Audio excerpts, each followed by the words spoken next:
Coming up, a caper set in the underbelly of the art world. The many stories of a 400-year-old barn. Plus, our distraction of the week.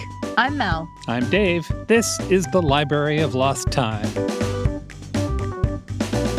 I love a thriller set in the art world. Sure. I'm a longtime fan of the Gabriel Lawn series by Daniel Silva. For anyone not familiar, Gabriel is not only a deadly assassin, he's also the world's foremost art restorer. Which is a unique combination of skills. It sounds ridiculous, but somehow when you're reading the books, it makes perfect sense. Okay. In addition to Gabriel and his unusual set of skills, those books have very entertaining spy hijinks with incredibly high stakes and lots of amazing details about art forgery, art reproductions, and painting restoration. I also really loved The Last Painting of Sarah DeVos by Dominic Smith. That one is an art caper about a very talented forger and the theft of a famous Dutch painting. I talked about that one in our museums episode. So, I am primed to enjoy a new novel about a masterpiece handed down through the ages. It's The Lost Van Gogh by Jonathan Santlofer. Now, there is claimed to be actual lost works by Van Gogh. Yes, Santlofer bases his novels on true art crimes. Oh, that's cool. Yeah, in 2021, he wrote the book The Last Mona Lisa. That's a fictionalized account of when Da Vinci's masterpiece was stolen from the Louvre in 1911. Yeah, that's a fantastic story. Yeah, so his book is like very twisty, and it goes to Florence and Paris and New York, and it was a huge success. So this is the follow-up. This one brings the same sense of action, adventure, and suspense to the story of a rumored final self-portrait by Vincent van Gogh. Do you remember when we went to the Van Gogh Museum in Amsterdam and there were like 30 self-portraits all in one room? Yeah. That was amazing. It was. I think I've said this before, but if you have an opportunity to go see a Van Gogh in person, please take it. It changed my view of that artist. I love Van Gogh. Seeing his stuff in person is a delight and meaningful and lovely. I thought I was neutral on Van Gogh until I saw my first of his portraits in person. I walked into the room, I looked at it, and I burst into tears. Yeah. That was amazing. Yeah. Anyway, back to the book. Yeah. When an artist and the daughter of a notorious art thief find what might be the missing portrait, they get sucked into solving what could be a very dangerous puzzle. There are flashbacks to World War II French resistance fighters, insider details about the underbelly of the art world, and interactions with Interpol. I read the first 2 chapters so far, and I'm pretty much hooked. It opens with a forger in Paris in 1944. He's listening to the BBC on a contraband radio while he paints. And he is disguising the Van Gogh painting in a very clever way, which I will not spoil, but which is amazing. When he's finished with his work, he fiddles with the radio's dials again. And this time, it's to find the resistance radio station and his instructions delivered in code for what he should do next. That's exciting. It's a pretty strong start. Yeah. A Kirkus review said that Jonathan Santlofer's books are a must for fans of Arturo Pérez Reverte. And I totally get that. If you liked The Seville Communion, which I recommended in our Spain episode, you might like this one too. It's The Lost Van Gogh by Jonathan Santlofer. I've got one more book that I stole from the best of 2023 lists I've been reading. That book is Daniel Mason's North Woods. Oh, I've heard really good things about this book. Yeah.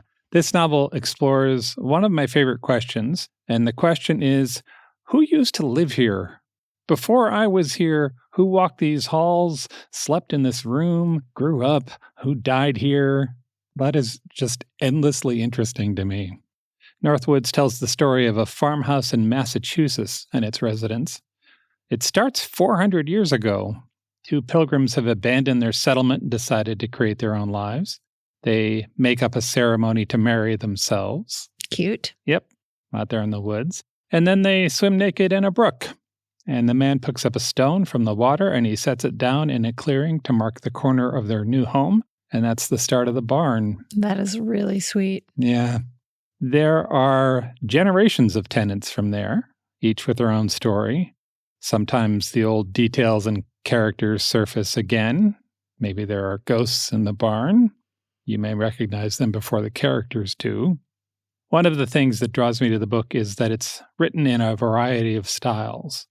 There's some thriller in here and some family drama and some paranormal romance. The book has poems and lyrics and an address to the Historical Society of Western Massachusetts. There are photos and illustrations. There are just a ton of voices in the North Woods. The book was very well received by the New York Times and the Washington Post and the Wall Street Journal. It is literary and magical. It's Daniel Mason's North Woods. And now our distraction of the week. So this is going to be old news to some of you, but I think it's really interesting. The British Library has been hacked in a terrible way, in a way that's limited their ability to be a library for the last 2 months. But I feel like before we get into that, we should talk about the British Library. The British Library is one of the leading centers of research in the world. It catalogs more items than any other library, including the Library of Congress. It has 14 million books alone. But it also collects newspapers and patents, maps, stamps, prints, and sound recordings. Together, it's about 200 million items. The library is what they call a legal deposit library, which means that it receives a copy of every book published or distributed in the United Kingdom. And they've been doing that for about 400 years now. Each year, the library adds a little bit of shelf space. It's about 6 miles every year. Mm-hmm. If you are a reader or a researcher, the British Library is a bit of nirvana. Maybe, say, you're looking for Henry VIII's personal Bible, the first one in English, or one of Leonardo da Vinci's notebooks, or lyrics of A Hard Day's Night written out by Paul McCartney, or a signed copy of Jane Eyre, or Finnegan's Wake, or maybe Jane Austen's personal writing desk.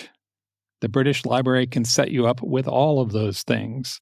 If you are looking for Shakespeare's First Folio, they have 5. That's just showing off. It is. It is. And until October 27th of this year, they had a remarkably efficient way of getting materials to its readers, using a network of conveyor belts that carried books up from its many basements. When we visited the library, we went on a behind-the-scenes tour, and my mind was blown by the sheer numbers and the efficiency with which they could manage all of those books. It was a lot of rooms with kind of no windows and institutional paint on the walls because they're just focused on the work of getting the book from the underground storage into the hands of the person out front. And out front, it's beautiful. But then, early on the 28th of October, a group of hackers who called themselves Riceta got into the library's systems. Riceta specializes in a form of crime called double extortion ransomware. Welcome to the future, everybody. What is double extortion ransomware? It sounds bad. It is. That's when a bad guy breaks into a server and he copies all the data he can, but then he also encrypts everything that's on the server. So now he's got all of the digital files, which he might use or sell, but also he's left a copy of everything behind locked. And then he adds a PDF that says, give me money and I'll restore your data. It's really awful. It's terrible. I feel enraged right now. Yeah. Since May, Riceta has tried to extort the Chilean army, a video game company, and a few companies in the healthcare industry. When Riceta hit the British Library, they broke the public Wi-Fi, they stole records for all of the staff and its members, corrupted the online catalog, brought down the website, the phone lines, and all of the online services, the exhibition ticket sales, reader registration, and credit card transactions in the gift shop. The library also had an extraordinary amount of online material, digital books, journals, 600,000 doctoral theses, and archives of all kinds, and all of that was encrypted. And perhaps the worst of it was when Riceta broke the retrieval system. The British Library managed its book titles with custom software. Books in the basement are organized according to shape and how frequently they're needed. Wow. Yeah. And I suspect you can imagine what a mess it is to have 14 million books sorted by popularity and shape without a database to track them. It has been a long couple of months for the British Library. To their credit, they refused to pay the terrorists. For one, that would put money in their hands, and for another, that would make the library a known mark and make them a target for other attacks. And nobody wanted to give those guys a win. But the aftermath has been rough. Executives at the library estimate that it will be months before it's back to its former self. And in the meantime, stiff upper lip and all, the British Library is open from 8:30 to 4:30, Monday through Friday, not far from King's Cross Station in London. There is a temporary website offering limited services. An update from November says they plan to have the main catalog back online on January 15th. I just want to somehow give the British Library a big hug. Yeah, totally. And if you're in London, definitely do take some time to visit the library and enjoy the tour. The behind-the-scenes information was really fascinating, and everything in the library was custom-made specifically for that library, from the chairs to the shelves to the molding on the walls. Everything was designed by the architect. So cool. They also have a little museum there, which is astonishing if you're a reader. I never expected to see a Gutenberg Bible close up. They have one, the first folio, and like I said, Leonardo's notebooks and all of that. You can see it, and it's breathtaking. Visit strongsenseofplace.com/library for more on the books we talked about today and the beautiful British Library. Thanks for joining us in the Library of Lost Time. Remember to visit your local library and your independent bookstore to lose some time yourself. Stay curious. We'll talk to you soon.